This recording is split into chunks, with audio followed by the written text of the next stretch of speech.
Good morning, guys. I hope you are all doing well.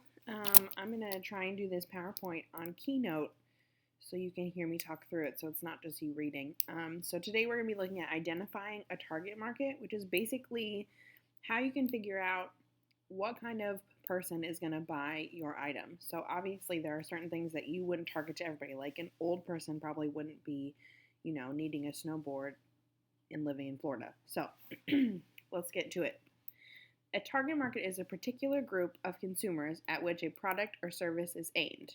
A target market is for a limited number of customers who are most likely to buy the product. So again, you wouldn't want to market snowboards in Florida because there is no snow in Florida. So you wouldn't want to spend your money marketing to someone who wouldn't be able to use it. Unlike a mass market, which is just products for anybody. So things like Sony or Samsung or Nike's, they're really for anyone to use, or like a vacuum. So market segments are broken up into three things. The first thing is demographics. So when you're thinking about your person, a demographic would be anything age-related. Where do they live? What gender are they? How much do they make? All of that. So basically any demographic of who the person is. The next one would be geographics. Geographics are market segments on where consumers live. So this is not how you live or who you are. This is literally where are you. So obviously, if you wanted to market to South Carolina, or you could even market deeper just to Hollywood or Ravenel, this would be where people live. The next one is psychographics.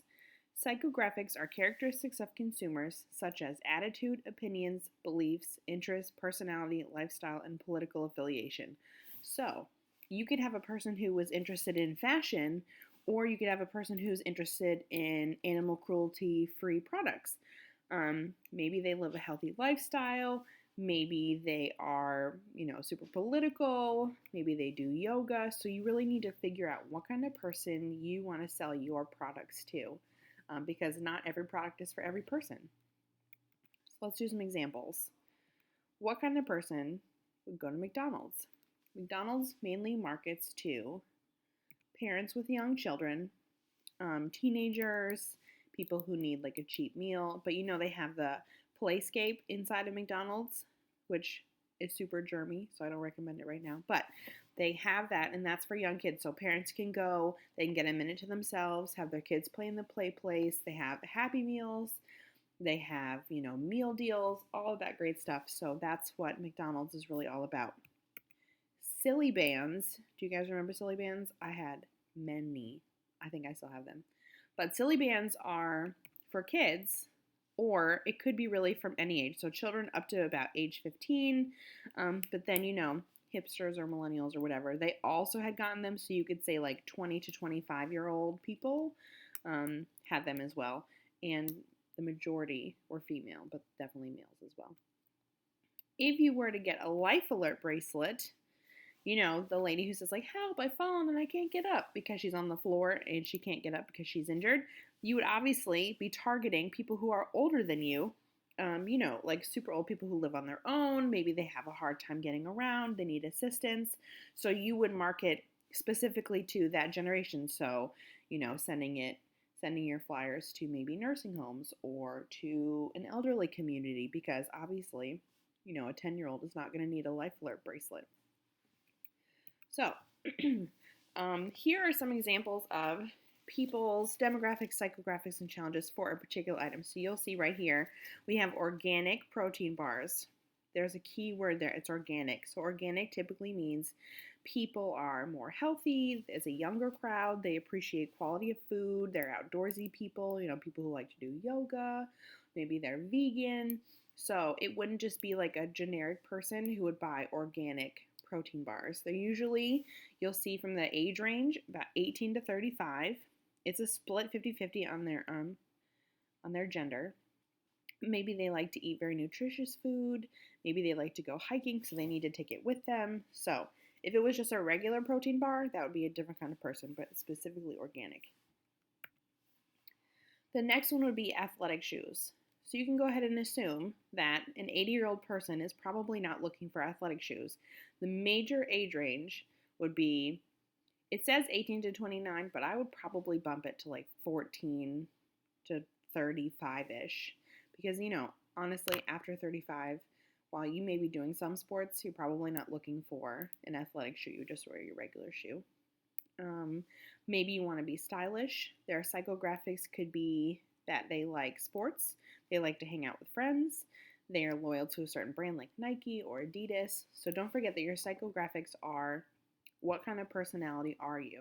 Your geographics, it could really be anywhere because anyone may need an athletic shoe, except maybe in like Antarctica, but then they would need a ski. So either way. The challenges people might have is finding footwear that is stylish because some athletic shoes are not cute. Maybe they have big feet and that's a challenge that they could have. But yeah, that would be an athletic shoe. So I'm going to throw two up here for you. We're going to try and figure out the geographics of a consumer for a lawnmower. So what kind of person would be buying a lawnmower? We said that maybe it's a homeowner, a landscaper, probably 16 and above. Their annual income is $50,000 because if you make more money, you would hire someone to mow your lawn. So geographics, where do you live? Where do you need to live to have a lawnmower? You would live anywhere that there is greenery. It wouldn't be common in dry areas. So not in Arizona, probably not in California because they just don't have grass. They have like rocks in their yards instead because it's so hot that the grass would burn and they wouldn't be able to use it. They're probably conscientious of cleanliness. Maybe they like to be outdoors. Maybe they don't. A lawnmower is kind of a very general material that everyone needs. But then the next one is a consumer profile for a Frisbee. What kind of person would want to use a Frisbee? Obviously, you could use a Frisbee at the beach. You could use it in a field. You could use it at a park. You could use it really anywhere. The psychographics is what kind of person they are. So maybe they're outdoorsy. They like to do sports, hang out with friends and family, play games. So who would be purchasing the Frisbee? That would be a 15 to 45-year-old student or athlete or, anyone who likes to play outside, like I said in the psychographics. So don't forget, your three market segments are demographics, geographics, and psychographics. Those are the three main ones that you will see in a potential quiz coming up. So demographics, geographics, psychographics. Next, this is the last thing. There could be different types of buying patterns. So when you're making an item, you could think about like, when are people going to need it? A buying pattern is a way people and businesses buy products or services specifically related to timing. For example, how many times a year people buy a plane ticket are most likely they travel usually around the holidays. So they know to bump up the tickets prices, like airlines bump them up, which is low-key illegal, but they make them more expensive during the holiday season because they know that you're going to be flying. When flu season arrives, or like right now, for example, with the corona, you have much more people who are buying things like Dayquil, tissues, apparently toilet paper, super crazy. But it's a buying pattern because, we all know that the spring flu is coming in the spring, and so people will always be buying more. So if you're going to promote a new item, then you would promote it during the time when you know people are going to be needing it.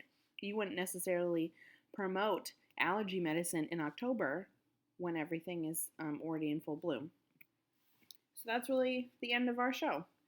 So you will be looking for some stuff coming up soon, and just keep checking Google Classroom, and you should be good to go. All right, bye.